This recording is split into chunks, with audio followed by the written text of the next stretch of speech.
wabarakatuh. Salam, namo buddhaya, Om Swastiastu, salam kebajikan.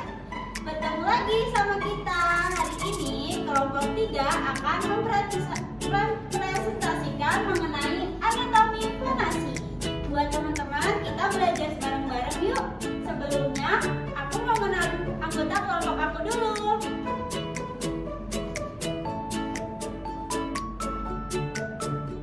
Yang pertama ada Aidil Zikri.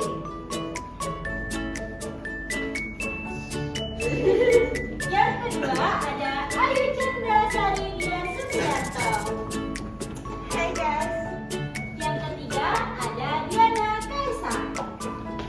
Halo. Yang keempat ada Haila Salsa Nabila. Yang kelima ada saya sendiri, Mariatul Kiptia. Yang keenam ada Nina Mahna Salihah. Yang ketujuh ada Salwa Olivia Zulfadila. Dan yang terakhir ada Fazura Zahi Wahyudi.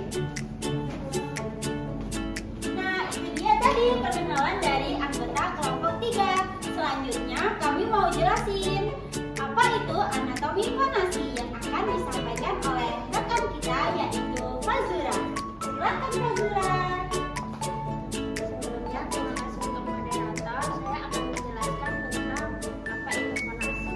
Fonasi sendiri adalah kemampuan untuk memproduksi bunyi-bunyi bicara yang terjadi melalui kerjasama antara organ-organ bicara. Fungsi fonasi sendiri memerlukan 4 komponen utama. Yang pertama sebagai sumber tenaga yang memerlukan paru-paru, lalu resonansi atau penguatan suara melalui getaran pada struktur yang melibatkan laring, faring, dan palatum.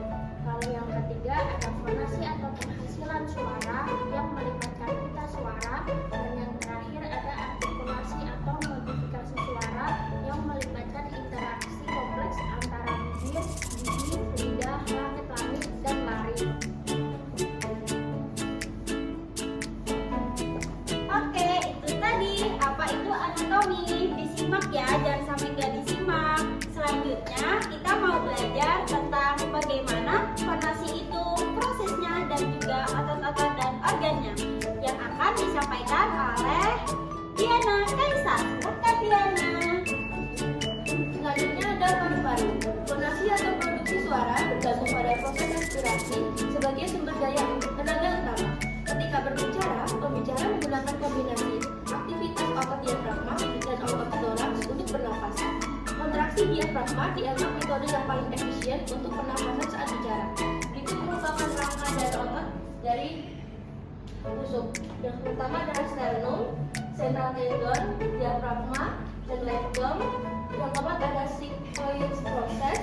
Yang kelima ada L1 atau lumbar ke-1, transversal process. Yang keenam ada aortic hiatus. Yang ketujuh ada left thrust. Yang kedelapan ada right thrust. Yang kesembilan ada hips. Yang ke-10 ada diaphragm rectum. Nah, itu tadi ya penjelasan tentang paru-paru. Selanjutnya kita juga akan belajar tentang laring yang akan disampaikan oleh rekan kita yaitu Aidil Zikri. Silakan Aidil. Terima kasih pada moderator telah menjelaskan laring. Ya, laring bergerak bersama-sama untuk mewujudkan fungsi menahan dan berbicara. Laring terbagi menjadi dua, yaitu kartilago besar dan kartilago kecil. Kartilago besar terbagi lagi menjadi 3. Itu pertama kartilago tiroid yang merupakan kartilago terbesar dalam laring dan menonjol sebagai Adam apple pada pria. Peran utamanya yaitu membantu mengontrol ketegangan pita suara. Yang kedua kartilago cricoid yaitu membentuk batas interior laring. Peran utamanya yaitu berperan dalam gerakan pita suara. Yang ketiga kartilago epiglotis yaitu kartilago elastis yang menyerupai daun. Peran utamanya yaitu menghasilkan tekanan di atas pita suara dan juga mempengaruhi resonansi suara yang dihasilkan selama fonasi. Kemudian Kemudian kartilago kecil dibagi menjadi 3. Yang pertama kartilago arytenoid, yaitu sepasang kartilago berbentuk segitiga yang saling menghadap dan berada di atas krikoid anterior. Peran utamanya yaitu sebagai titik perlekatan untuk otot dan pita suara. Yang kedua kartilago corniculata, terletak di atas kartilago arytenoid. Dan yang kedua kartilago cuneiform, struktur berpasangan tertanam dalam pinggiran tebal jaringan ikat yang disebut lipatan arioepiglotik. Nah, kartilago corniculata dan kartilago cuneiform ini tujuan utamanya yaitu memberikan integritas struktural bagi laring. Nah, kemudian di sana adalah otot-otot yang berkontribusi di kartilago besar, bisa teman-teman sesuaikan saja. Dan ini yang kecil, kartilago kecil. Baik, terima kasih. Nah, itu tadi ya penjelasan mengenai laring. Selanjutnya kita akan menjelaskan tentang pita suara yang akan disampaikan oleh Haila Salsanabila. Silakan Haila. Baik, di sini saya akan menjelaskan apa sih itu pita suara. Jadi, pita suara menghasilkan suara dengan memungkinkan tepi bebas dari lipatan suara bergetar satu sama lain. Nah, pita suara sendiri terbagi menjadi 2. Yang pertama, pita suara sejati dan pita suara palsu. Nah, pita suara sejati dan pita suara palsu ini memiliki beberapa karakteristik. Yang pertama ada lokasi. Nah, untuk pita suara sejati sendiri terletak di dalam laring di glotis. Kalau pita suara palsu itu terletak di atas pita suara sejati dalam laring. Lalu komposisinya, kalau untuk pita suara sejati itu tuh terdiri dari otot, ligamen, dan jaringan mukosa. Kalau pita suara palsu terdiri dari lapisan mukosa dan sedikit serat otot. Lalu ada fungsi utamanya. Pita suara sejati memiliki fungsi yang terlibat dalam produksi suara dan komunikasi. Kalau untuk pita suara palsu, fungsinya melindungi saluran udara selama menelan dan berkontribusi pada berbagai proses fisiologis. Peran dalam fonasinya itu, untuk pita suara menghasilkan suara melalui getaran saat berbicara atau bernyanyi. Pita suara palsu memiliki peran yang berpengaruh terhadap resonansi suara yang dihasilkan pita suara sejati. Manipulasi suara. Untuk pita suara sejati itu untuk mengontrol pitch dan volume suara. Kalau untuk pita suara palsu dapat mempengaruhi kualitas suara tetapi tidak menghasilkan nada atau suara itu sendiri. Baik, ini dia. Dadah. Nah, itu tadi penjelasan mengenai pita suara. Selanjutnya kita masuk ke pembahasan kompleks interaksi bibir, gigi, lidah, palatum, dan laring. Teman-teman disimak ya, yang akan dibawakan oleh teman kita, Ayu Chandra. Silakan Ayu Chandra. Oke guys, sekarang saya menjelaskan kompleks interaksi bibir, gigi, lidah, palatum, dan laring. Artikulasi merupakan cara suara dihasilkan dan diformat menjadi berbagai konsonan dan vokal yang digunakan dalam bahasa dan bicara. Proses ini melibatkan interaksi kompleks antara beberapa elemen dalam rongga mulut dan laring. Dan ini merupakan tabel dari elemen artikulasi.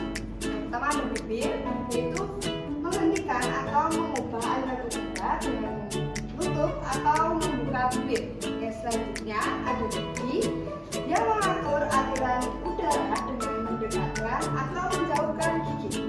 Yang selanjutnya ada lidah, yaitu menekan udara atau mengubah bentuk rongga mulut untuk menghasilkan berbagai konsonan dan vokal. Dan selanjutnya ada langit, yaitu untuk mengubah aliran udara untuk menghentikannya sepenuhnya dengan mengangkat atau menurunkan langit-langit. Dan yang terakhir ada faring, yaitu untuk mengatur aliran udara dan berperan dalam produksi konsonan tertentu. Nah, itu tadi ya penjelasannya. Selanjutnya kita akan belajar dengan materi bahasa dan suara yang akan disampaikan oleh teman kita yaitu Salwa Olivia. Silakan Salwa. Baik, di sini saya akan menjelaskan tentang bahasa dan suara. Fonasi atau proses bicara bisa terjadi apabila dukungan napas yang cukup dan kekuatan ekspirasi. Yang kedua, posisi dan penyajaran yang tepat dari pita suara. Yang ketiga, elastisitas pita suara untuk memfasilitasi getaran dan pergerakan. Yang keempat, ada kontur pita suara yang menguntungkan. Dan yang terakhir, ada kemampuan untuk mengendalikan ketegangan dan panjang pita suara. Terima kasih.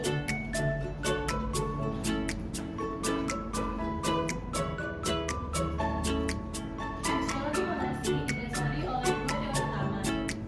Pertama, ada teori moelastik aerodinamik, dan yang kedua ada teori berbagi teori dari getaran suara. Moelastik aerodinamik, poin utamanya yaitu yang pertama, vokal fold bertemu dengan dimensi vertikal. Yang kedua, tekanan udara dan paru-paru membentuk kolom udara yang mendorong vokal pola terbuka. Vokal fold terbuka. Yang ketiga, tekanan rendah di glotis membantu menarik vokal fold tertutup. Yang keempat, teori menggabungkan elastisitas vokal fold dan sifat-sifat tekanan udara. Selanjutnya teori yang kedua akan membagi teori dari getaran suara. Poin utamanya yaitu badan pita suara terdiri dari otot tiroid dan sternioid. Yang kedua, kutub pita suara terdiri dari titik epitel dan lamina propria permukaan. Dan yang ketiga, getaran merupakan hasil dari lapisan yang berbeda dengan perbedaan fase. Mekanisme fonasi secara sederhana bisa digambarkan dengan udara dari sistem respirasi dihembuskan menuju lalur dan menarik pita suara. Selanjutnya, pita suara bergetar dan menciptakan gelombang suara. Lalu, gerakan lidah, bibir, dan palato membentuk rongga mulut dan saluran vokal yang menghasilkan berbagai suara dan bunyi dalam fase.